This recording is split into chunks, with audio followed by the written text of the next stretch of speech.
Gênesis 11.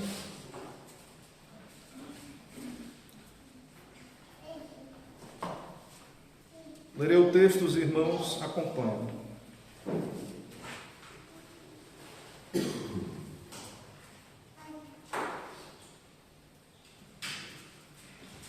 Gênesis 11, a palavra do Senhor nosso Deus nos diz assim: Ora, em toda a terra havia apenas uma linguagem e uma só maneira de falar. Sucedeu que, partindo eles do Oriente, deram com uma planície na terra de Sinear e habitaram ali. E disseram uns aos outros: Vinde, façamos tijolos e queimemo-los bem. Os tijolos serviram-lhes de pedra e o betume de argamassa. Disseram: Vinde, edifiquemos para nós uma cidade e uma torre cujo tope chegue até aos céus, e tornemos célebre o nosso nome, para que não sejamos espalhados por toda a terra. Então desceu o Senhor para ver a cidade e a torre que os filhos dos homens edificavam. E o Senhor disse: Eis que o povo é um, e todos têm a mesma linguagem. Isto é apenas o começo. Agora não haverá restrição para tudo o que intentam fazer. Vinde, desçamos e confundamos ali a sua linguagem, para que um não entenda a linguagem de outro. Destarte o Senhor os dispersou dali, pela superfície da terra, e cessaram de edificar a cidade. Chamou-se-lhe, por isso, o nome de Babel, porque ali confundiu o Senhor a linguagem de toda a terra, e dali o Senhor os dispersou por toda a superfície dela. São estas as gerações de Sem. Ora, ele era da idade de 100 anos quando gerou a Arfaxade, 2 anos depois do dilúvio. E depois que gerou a Arfaxade, viveu 500 anos e gerou filhos e filhas. Viveu a Arfaxade 35 anos e gerou a Salá. E depois que gerou a Salá, viveu a Arfaxade 403 anos e gerou filhos e filhas. Viveu Salá 30 anos e gerou a Éber. E depois que gerou a Éber, viveu Salá 403 anos e gerou filhos e filhas. Viveu Éber 34 anos e gerou a Peleg. E depois que gerou a Peleg, viveu Éber 430 anos e gerou filhos e filhas. Viveu Peleg 30 anos e gerou a Reu. E depois que gerou a Reu, viveu Peleg 209 anos e gerou filhos e filhas. Viveu Reu 32 anos e gerou a Serug. E depois que gerou a Serug, viveu Reu 207 anos e gerou filhos e filhas. Viveu Serug 30 anos e gerou a Naor. E depois que gerou a Naor, viveu Serug 200 anos e gerou filhos e filhas. Viveu Naor 29 anos e gerou a Terá. E depois que gerou a Terá, viveu Naor 119 anos e gerou filhos e filhas. Viveu Terá 70 anos e gerou a Abrão, a Naor e a Arã. São estas as gerações de Terá.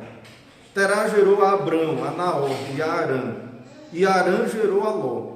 Morreu Arã na terra de seu nascimento, em Ur dos Caldeus, estando Terá seu pai ainda vivo.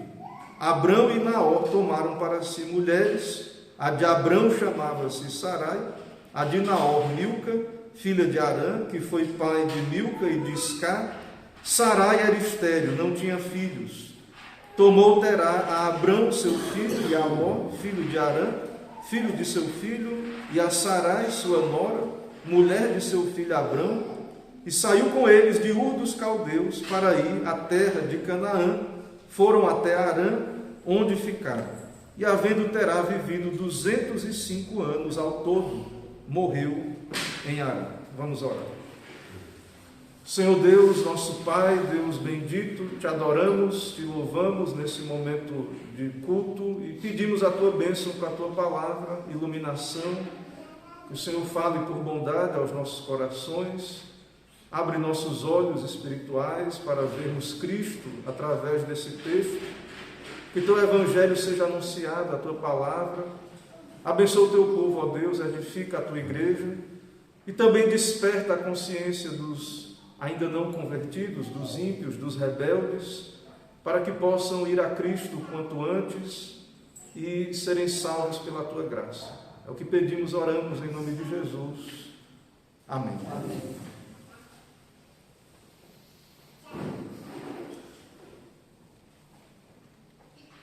Meus irmãos, no sermão anterior, nós observamos pelas Escrituras o surgimento das etnias.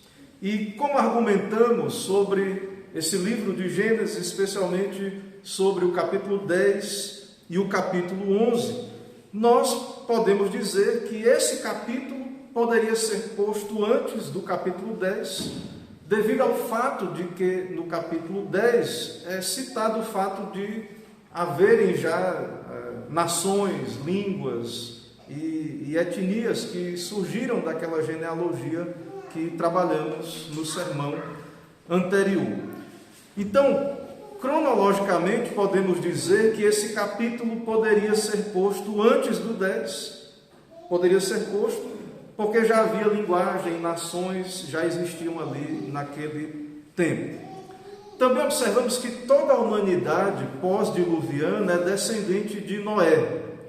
E nessa altura, aqui do nosso capítulo 11, todos falam a mesma língua.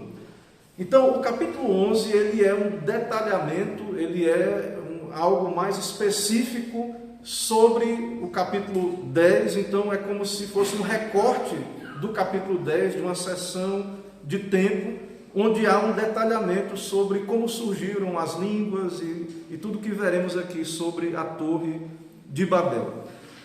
A variação linguística, então, ela sim é algo natural, nós experimentamos isso. A variação linguística, ela se dá por um processo natural, os povos se separando, ou até mesmo barreiras geográficas produzem variação linguística.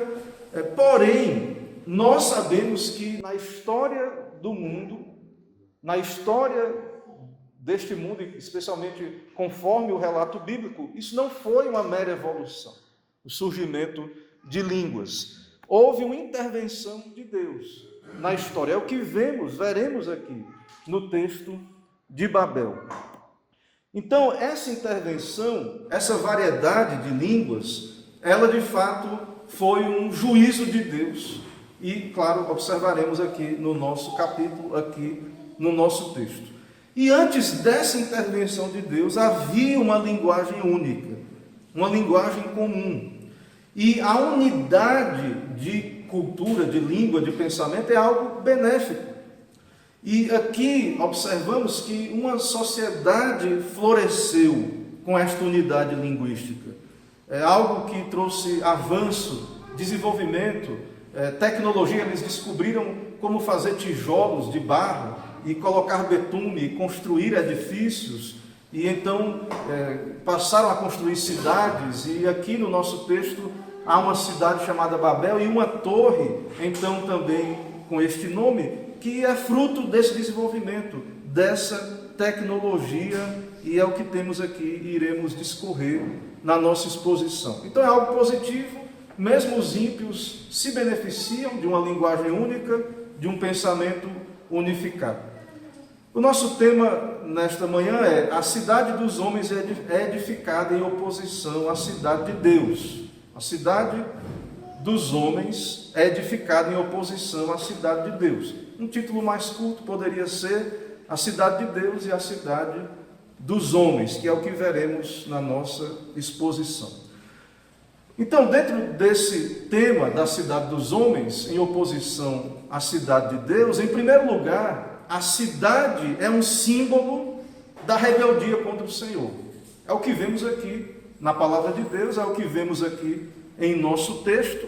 Então, a intenção aqui destas primeiras cidades, e no nosso caso especialmente de Babel, seria uma cidade edificada para ir contra as ordens de Deus, contra os mandatos de Deus. Então, a cidade, na Bíblia, o que vemos aqui, as cidades surgem, essas primeiras cidades, com o desejo do homem de criar uma ordem paralela à parte de Deus. O homem corrompido, então, ele, em seu pecado, deseja, então, criar uma cidade onde não há Deus, onde as leis de Deus não funcionam, onde a sua vontade prevalece, as suas leis.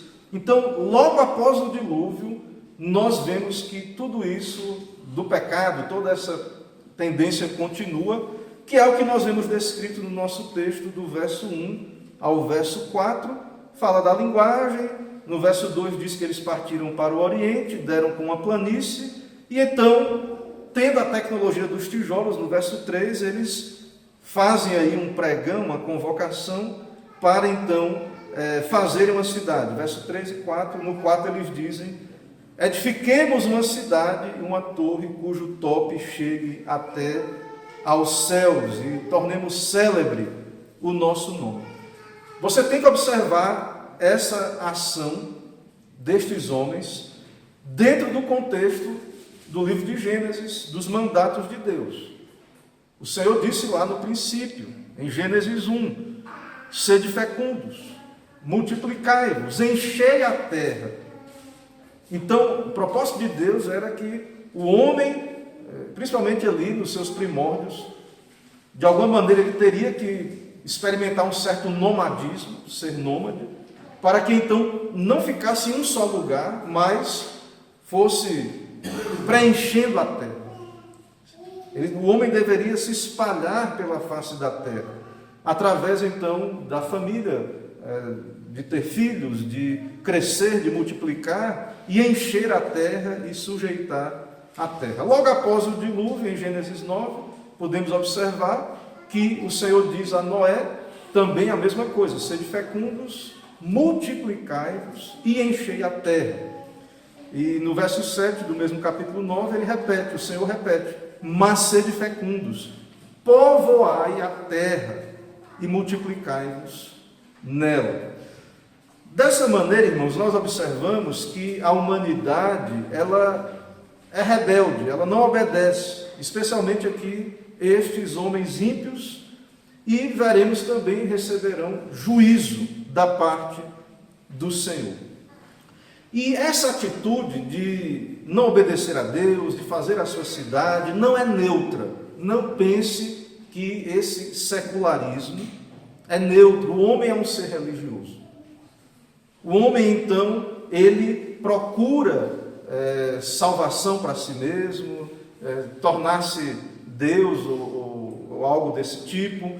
Então, as ações humanas não são religiosamente neutras. O desejo de construir uma cidade, de ter o seu nome famoso, de não obedecer a Deus, nada dessas ações são neutras. O que os homens fazem nessa tentativa de não ter Deus e ser independente de Deus, de serem autônomos, isso não é neutro. O homem, então, está, conforme a tentação inicial, original, no seu desejo de ser Deus, de ocupar o lugar de Deus e de procurar uma salvação à parte de Deus, ou seja, de preservarem a si mesmos e a sua prole. E isso continua até hoje. As sociedades, as civilizações, o homem continua querendo construir cidades, ou sabe que esse mundo pode sofrer cataclismas e catástrofes, e o homem procura salvação, construir, como dizem aí, um bunker, ou um meio de escapar da terra, ou de prolongar a sua vida, e todo tipo de salvação humanista à parte de Deus, usando sua ciência. Então, veja que o homem é religioso, essa questão da salvação é importante, e se o homem não quer Deus e a salvação do Deus bíblico, ele vai atrás de promover uma outra fé na ciência e qualquer outra coisa, um outro tipo de salvação. E aqui no nosso texto, lembre que o homem está com medo. O homem está com medo. Houve um dilúvio, morreu a humanidade inteira de uma vez, exceto os 8 que entraram na arca. Então o homem, ele teme estar então numa posição desprotegida e procura então edificar uma cidade. E claro, o homem também teme o próprio homem, né? A questão de cidades também, a ideia de cidades, e as cidades eram muradas e tudo isso, porque o homem sabe o que é o próprio homem, o pecado, e para buscar proteção. Então, nós vemos aqui no nosso texto a construção de uma cidade dos homens oposta ao projeto de Deus, a revelação de Deus, o que vimos que Deus disse: crescer, multiplicar, encher a terra. Então, temos na palavra de Deus estas duas cidades edificadas nessa terra, de modo paralelo. Nós temos a cidade de Deus, o reino de Deus, o plano da redenção, a história da redenção, a linhagem santa, o descendente da mulher, e nós temos a cidade dos homens. E são dois tipos de sociedade. A sociedade dos homens caídos, que vivem debaixo do poder de Satanás, e nós temos a sociedade dos homens piedosos, que vivem submissos à vontade de Deus. Mesmo que seja um grupo pequeno, que seja uma linhagem pequena, uma pequena congregação, no caso de Noé, mas Deus tem o seu reino, a sua cidade, o seu povo. Nosso texto, obviamente, ele dá um enfoque na cidade dos homens, que é construída sobre o desejo de edificar, então, uma cidade à parte de Deus, uma nova ordem humanista, uma nova ordem mundial, aí no caso, né? Humanista. Nosso texto declara aí que eles buscaram um local adequado, usaram de uma tecnologia, e a ideia era ter uma cidade e também ter um edifício, uma torre, que chegasse até o céu. Essa construção, muitos dizem e entendem que essa torre de Babel que temos aí no texto é um edifício que os arqueólogos encontraram ali no Antigo Oriente, chamado zigurate, que é um tipo de edifício quadrangular, bem alto, e que em cima haviam escadarias, e em cima desse edifício há uma espécie de templo para adoração. Então, esse edifício, tudo indica, a Torre de Babel é um grande zigurate.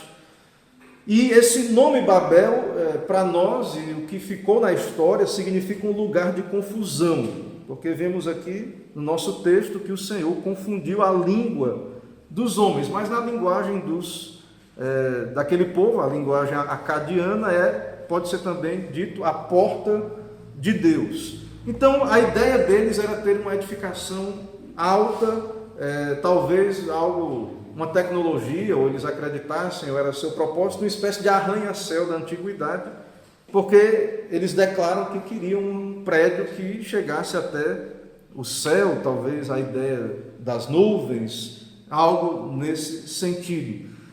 E tudo isso, a ideia por trás é construir uma sociedade em que o homem, então, não precisa de Deus, ele é Deus para si mesmo.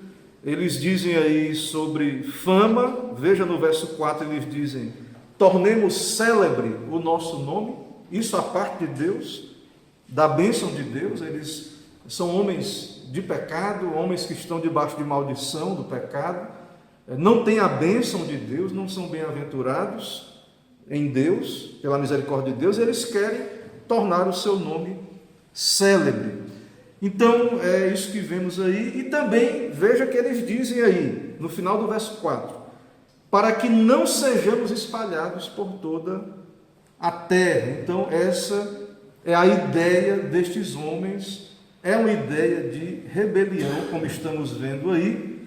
Então, conforme o nosso primeiro ponto, a cidade, aí pressupõe-se a cidade dos homens, é um símbolo da rebeldia contra o Senhor. Irmãos, em segundo lugar, nós temos no nosso texto a resposta divina à arrogância humana. Nós temos a resposta divina à arrogância humana. A partir do verso 5, nós temos essa resposta. A palavra nos diz, o texto bíblico nos diz: então desceu o Senhor para ver a cidade e a torre que os filhos dos homens edificavam. A primeira parte da resposta divina é averiguar os fatos. E o Senhor se revela a nós na sua palavra, no texto bíblico, usando uma linguagem humana que possamos compreender. É claro que Deus já sabe de tudo. Tudo está debaixo do seu governo. Toda a história cumpre o seu decreto, o seu plano eterno. Mas o que o Senhor nos diz aqui é que o Senhor não é precipitado em seus julgamentos. O texto então nos diz que o Senhor desceu para ver a cidade. Vamos ver que cidade é essa, vamos ver que plano é esse, né? Como é que são estas coisas que estão acontecendo. Então o Senhor, ele não é precipitado, o Senhor ele julga retamente as coisas, ele não é como o homem, que não sabe de nada e já tira conclusões precipitadas e muitas vezes erra nos seus juízos. Então o texto é muito claro, diz que o Senhor vem ver, averiguar os acontecimentos. E veja o que é que o Senhor, a pesquisa de Deus, como é que ela é encerrada no verso 6.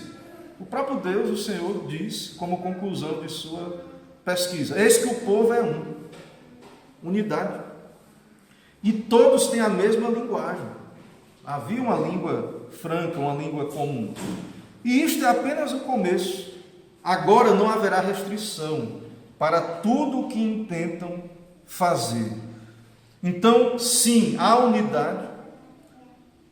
O mundo, então, unido neste propósito, né? O mundo ali, os homens, a cidade dos homens, a humanidade caída, unida neste propósito, então o Senhor mesmo diz que sim, é algo que a humanidade então vai levar avante, que de fato essa cidade sem Deus, se o Senhor não intervir, desbaratar os propósitos humanos, é para essa direção que os homens vão, e tendo unidade, sim, há assim toda uma perspectiva de sucesso para os homens. Claro que Deus não permitiu e não permitirá que estas coisas sejam assim.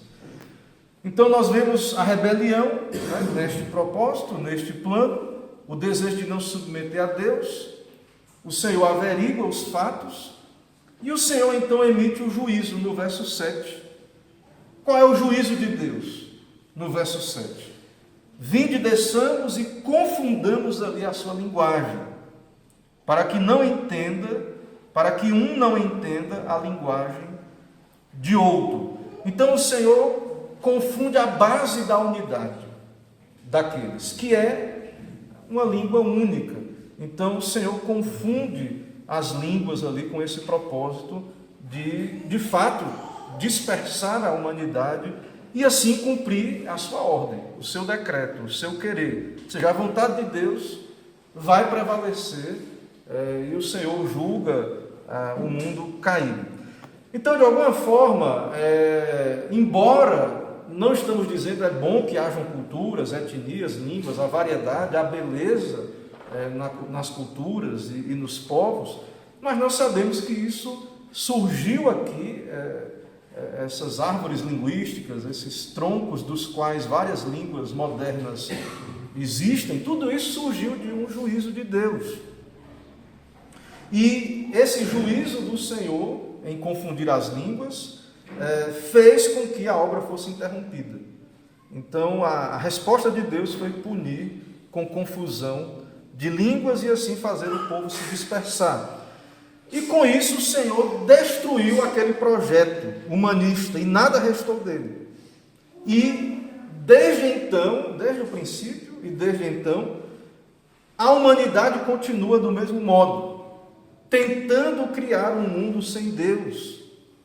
Como o Salmo 2 diz, os gentios, as nações, se enfurecem, imaginam coisas vãs, os reis da terra se levantam e conspiram contra o Senhor. Eles desejam então não se submeter às leis de Deus, dizendo: rompamos os seus laços e sacudamos de nós suas algemas. Então há no mundo caído essa cidade dos homens, esse sistema, essa tentativa humana de criarem um mundo sem Deus e rebelde a Deus. E o Senhor sempre frustra isso. E os salmos resumem vários assuntos bíblicos e tanto questões históricas quanto doutrinas, e no Salmo 2, que narra esse intento dos povos, a palavra de Deus diz que o Senhor se ri, zomba desses ímpios, desses maus, que é o que nós estamos vendo aqui na Torre de Babel. Os homens intentam não obedecer a Deus, não cumprir a vontade de Deus, construir sua cidade sem Deus, e o Senhor se ri, zomba, e hoje é a mesma coisa, irmãos. Não sabemos exatamente para onde o mundo irá, mas sabemos que o mundo anda cada vez mais para longe de Deus, não querem Deus. O fato deles não quererem um Estado cristão, um Estado confessional, mas um Estado secular, isso não é neutro, isso não é por acaso. Isso mostra a apostasia, a rebeldia dos homens, mas o Senhor se ri deles. Ri-se aquele que habita no céu, o Senhor zomba deles. Na sua ira lhes há de falar. O Senhor já estabeleceu Cristo, o seu ungido, o Rei dos Reis, sobre o seu santo monte Sião, sobre a cidade de Deus, sobre o reino de Deus, a sua igreja. Então todo esse sistema está fadado à destruição, sistema esse planejado pelo homem caído, visto ali em Babel. Mas Babel e as cidades ali, antes de Caim e outras cidades da antiguidade, são tipos dessa cidade dos homens espiritual. E temos então depois Babilônia, ou qualquer outra cidade, com qualquer outro nome que você queira dar, nomear na história, como o exemplo de Babilônia, são cidades dos homens, cidades rebeldes contra Deus. E Babel e Babilônia tipifica bem na Bíblia esse sistema contrário ao Senhor. Meus irmãos, então, essa é a resposta de Deus. Diante disso, o Senhor está no controle, não temos o que temer. Sabemos também que qualquer tipo de salvação pela força do homem é contrário ao plano de Deus. E não devemos ignorar que o homem está em guerra contra Deus. E as cidades, digamos assim, né, como vemos aqui o caso de Babel, muitas vezes, na maioria das vezes, talvez, na história, elas são esse símbolo da independência do homem, ou da inimizade do homem com Deus, o medo do homem de ser disperso, ou da maldade do próprio homem. Então, há juízo de Deus nestas coisas. Há um comentarista chamado Sidney Greidanos, que ele diz sobre Babel o seguinte, e falando dessa ação de Deus: o Senhor frustra os esforços humanos de edificarem uma cidade secular, em que não haveria lugar para o reino de Deus. Não é isso que está acontecendo? Parou isso? Acabou? Não. Os homens continuam querendo edificar uma cidade secular, onde não há lugar para o reino de Deus. É justamente isso que está aí, ao nosso redor. Mas nós sabemos que a vontade de Deus será cumprida. Nós sabemos que o reino de Deus veio já com Cristo e as portas do inferno não prevalecerão contra a sua igreja. Os inimigos de Deus serão dispersos. Não adianta a unidade dos ímpios, eles podem se unir, podem criar organismos e qualquer tipo de união contra Deus e contra Cristo, uma ordem mundial contra o Senhor. Todo o seu poder não é nada diante do infinito poder de nosso Senhor. E imagine Israel, que é aqueles a quem esse texto foi endereçado em primeiro lugar, Israel no deserto. Israel acabou de experimentar a mão de Deus poderosa os livrando do Egito, que era a maior potência da época. Então, Israel testificou isso, que não há unidade mundial, poder mundial, nova ordem mundial que seja contra o Senhor. Israel precisava ouvir isso também, porque Israel estava prestes a entrar em Canaã, onde haviam gigantes, onde havia ali em Canaã cidades muradas e fortificadas. Então Israel precisava ouvir de que não há civilização, tecnologia humana contra o Senhor. E nós no século 21 também precisamos ouvir isto, ou seja, o reino de Deus irá prevalecer e não a cidade dos homens. A cidade de Deus virá e será plenamente estabelecido. Já veio, mas virá na consumação. É o já e o ainda não. A cidade de Deus virá trazendo ordem e paz verdadeiras. E não é na cidade dos homens que encontraremos estas coisas. E aí, diante disso, em terceiro lugar, o que vemos no final do capítulo, o cumprimento dos decretos de Deus, do plano de Deus, a sequência da história da redenção. O Senhor está edificando a sua cidade. E aí você diz assim, como assim? Onde é que está isso? O plano continua, a história da redenção continua. A genealogia, a linhagem santa continua, por meio de Sem, que é o que você começa a ver a partir do verso 10, vai até o final do capítulo. A genealogia, a linhagem santa continua, e então Moisés, o autor bíblico, ele vai nos encaminhar para a vinda de Abraão, que é através de Abraão que o povo do Antigo Testamento, o povo pactual é formado. Então os planos de Deus continuam.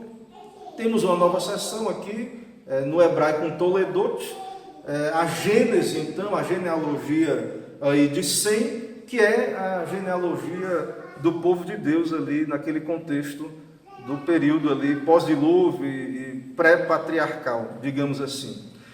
Então a cidade de Deus será edificada, o seu plano será cumprido, e nós temos Cristo que já veio. O plano de Deus se cumpriu. Nós temos então, irmãos, a perspectiva do Novo Testamento. E sobre essa cidade de Deus, que será plenamente edificada, nós temos, a partir de uma perspectiva do Novo Testamento e de Apocalipse, algo maravilhoso. Porque sim, há uma cidade de Deus, e João diz em Apocalipse, vi também a cidade santa, a nova Jerusalém, que descia do céu, da parte de Deus, ataviada como noivo. E essa cidade de Deus é o tabernáculo de Deus com os homens. Então, essa terra será restaurada, sim, no final, passará pelo fogo, e então estará numa condição sem mais presença do pecado e da corrupção. E a Bíblia diz que há uma cidade de Deus que vem ataviada como noiva, e Deus habitará com os homens. Então, a cidade de Deus, o reino de Deus, ele é presente, mas ele será plenamente estabelecido na consumação. E a nossa segurança não está nos reinos e impérios desse mundo. A ira de Deus é revelada do céu contra toda impiedade e injustiça dos homens, Paulo diz em Romanos 1. Então, nós sabemos que há um sistema caído, corrompido. E então esses ambientes são descritos aí, Babel, Babilônia, Sodoma e Gomorra. Nós sabemos, João fala, né? Não ameis o mundo e as coisas que há no mundo. Não é a criação boa de Deus que João está nos alertando a não amar, mas esse sistema ante-Deus, essa cidade caída. Então Deus está cumprindo os seus planos, o seu reino veio e virá, principalmente no Novo Testamento com a vinda de Cristo. A pregação de Cristo e seus apóstolos é: arrependei-vos, porque o reino de Deus está próximo, é chegado e virá na volta do Senhor para ser consumado, e o reino de Deus vencerá, as portas do inferno não prevalecerão contra a igreja, e Babilônia vai cair. Babel caiu, aqui em Gênesis 11, a Babilônia histórica caiu, e essa Babilônia espiritual irá cair, e Apocalipse fala disso também. Caiu a grande Babilônia e se tornou morada de demônios. Então a Babilônia vai cair. O reino de Deus será plenamente estabelecido. E o que é dito a nós, ao povo de Deus e aos que vivem nesse tempo em que nós vivemos, especialmente ao povo de Deus aqui em Apocalipse. Claro que há eleitos ainda não unidos à igreja visível. Mas o que é dito? Retirai-vos dela, povo meu. Retirai-vos dela, para não serdes cúmplices em seus pecados. Então veja que toda essa ideia de um sistema ímpio, de cidades humanas ímpias ante Deus, Deus tem um povo, Deus tem a sua cidade, e Deus está chamando o seu povo a se retirar desta Babilônia. E tem toda uma descrição de juízo por causa da sua luxúria e do seu pecado. Então, nós, povo de Deus, somos um povo chamado dessa Babilônia para o reino de Deus, e o Senhor está chamando pecadores para se unirem ao seu reino e à sua igreja. Fora disso, o texto diz, Apocalipse, sobre os que não se converterem, que vão no final chorar e se lamentar por esta cidade de Babilônia. Vão chorar os reis, vão chorar os mercadores. João diz: ai da grande cidade que estava vestida de linho finíssimo, toda a riqueza, as glórias desse mundo passarão, serão destruídas. E Apocalipse diz da queda de Babilônia, deste sistema mundial ante Deus, que em uma só hora ficou devastada, tamanha riqueza. Não importa o tamanho do poder, da riqueza, do desenvolvimento, da tecnologia, de fato vai cair, irá passar. Apocalipse diz então que será arrojada a Babilônia, a grande cidade, e nunca mais será achada. Então, há esse alerta da parte de Deus para nós. Meus irmãos, então a cidade dos homens busca fama para si. A cidade de Deus, na cidade de Deus nós temos a promessa da bênção por meio de Jesus Cristo. Nós encontramos bem-aventurança, um nome célebre para nós por meio de Cristo. É isso que Apocalipse diz também. E nós então estamos indo em direção a esta cidade, estamos nela espiritualmente, porque ela já está entre nós, mas ao mesmo tempo também estamos indo em direção a ela, porque ela virá para ser consumada no estado eterno, e o nosso coração deve estar no reino de Deus, na cidade de Deus. Nós vivemos aqui sim, nós somos nesse sentido, podemos dizer, cidadãos de dois reinos, vivemos nessa terra, mas somos cidadãos especialmente do reino de Deus, e que possamos então ser alertados diante de tudo isso, e que não sejamos como a mulher de Ló, que olhou para trás, porque o seu coração estava ali em Sodoma e Gomorra. A palavra de Deus está nos alertando para que fujamos desse sistema mau, deste mundo, no sentido desse sistema que é contrário a Deus. Irmãos, algumas aplicações ainda para nós, aplicações finais. Veja que o homem continua querendo ser como Deus, criar a sua sociedade a parte de Deus, suas leis, determinar suas normas, brincar de Deus, digamos assim, mas não quer assumir as responsabilidades, porque virão juízos de Deus que estão determinados a vir sobre os homens. E como é edificada essa cidade dos homens? Os homens não se responsabilizam diante de Deus pelos seus pecados. No final a culpa é da natureza, o próprio Deus, eles culpam a Deus, o próximo, eles não assumem suas responsabilidades, os seus pecados então atraem o juízo de Deus e a ira de Deus, e eles procuram então todo tipo de justificativa para estas coisas, mas no final ficará claro na volta de Cristo que é o juízo do Senhor sobre eles, e eles terão que reconhecer tudo isso. Também observamos que, sim, a unidade, a linguagem comum, a cultura unificada, essas coisas são favoráveis para os ímpios. Os ímpios também se utilizam disso.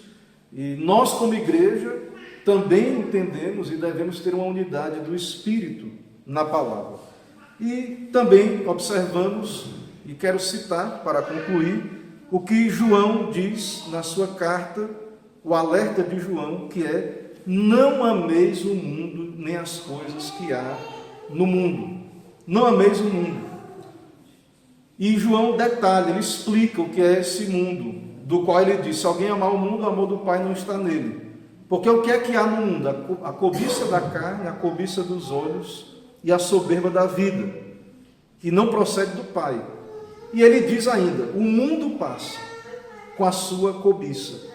Aquele, porém, que faz a vontade de Deus permanece eternamente. Então só há segurança em Cristo e na cidade de Deus. Fuja para o Senhor, fuja pela sua vida, como o Senhor nos diz: retirai-vos dela, povo meu. Então, meus irmãos, não tenham coração nas glórias desse mundo, o seu tesouro não está aqui, e que o Senhor então mesmo possa fazer essa obra em nós e desarraigar o coração do seu povo desta terra, nos santificando, e aqueles que ainda não estão em Cristo, que o Senhor mesmo possa os atrair a Cristo e os livrar da ira de Deus e os conduzir à cidade de Deus. Que o Senhor nos ajude então, que o Senhor nos dê graça e nos dê experimentar e viver estas coisas pela sua bondade em nossas vidas. Amém. Amém. Irmãos, vamos orar nesse momento. Oremos ao Senhor. Senhor Deus bendito, todo-poderoso, Deus santo e eterno, que cumpre todos os teus propósitos nessa terra, em nossas vidas, na vida da tua igreja, ainda que também no teu decreto os homens procuram fazer planos contra o Senhor e edificam reinos, impérios, cidades em oposição ao Senhor, sabemos que finalmente a tua vontade se cumprirá sobre eles e seus planos serão frustrados, tua vontade será plenamente estabelecida. Assim, ó Deus, pedimos pela tua igreja, que é a cidade do Senhor, a cidade de Deus. Fortalece e protege a tua igreja, mesmo desprezada, mesmo pequena aos olhos desse mundo. É o teu povo, é o teu reino. Ó Deus, edifica a tua igreja, preserva, salva os teus e principalmente, ó Deus, nos livra de termos o nosso coração iludido pela cidade dos homens, por essa feira de vaidades que aí está, que possamos saber de onde viemos e para onde vamos, que possamos ter plena consciência da nossa cidadania celestial, espiritual. Ó Deus, ajuda-nos a discernir a tua vontade, saber que os teus planos estão se cumprindo em meio à rebelião dos homens em nossos dias. Assim, abençoa todo o teu povo, ó Deus, reúne os teus escolhidos e cumpre todos os teus desígnios em nós. É o que pedimos, oramos em nome do nosso Salvador, Senhor e Salvador Jesus Cristo. Amém.